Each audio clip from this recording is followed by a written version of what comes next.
খবরদার আপনি আর কথা বলেন না। কি করবেন গায়ে হাত উঠাবেন আবার? তুমি এদিকে আসো, নিচে আসো, ভিডিও করো না। তারপরে এই যে থার্ড ফ্লোরে এই যে 3 তলায় আমাদের উপরে থাকে এই মহিলা লুবনা, তার হাজবেন্ড এসে আমাকে মারধর করছে যেন এই ফ্ল্যাট আমি না নিই। ঠিক আছে পুলিশ অফিসাররা।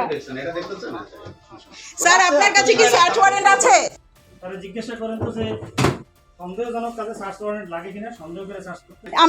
আমার আলমারিতে আমার টাকা পয়সা যা আছে ওই যে জায়গাতে ওনারা হাত দিচ্ছেন। স্যার আপনি আমার ব্যাগেও হাত দিয়েছেন, প্লিজ কথা বলেন এবার। স্যার বলেন, কথা বলেন স্যার বলেন, প্লিজ কথা বলেন। স্যার বলেন, বলেন স্যার, নেন স্যার কথা বলেন। বলেন এই আমার এই দেখেন লাঠি নিচ্ছে। আরে লাঠি দিয়ে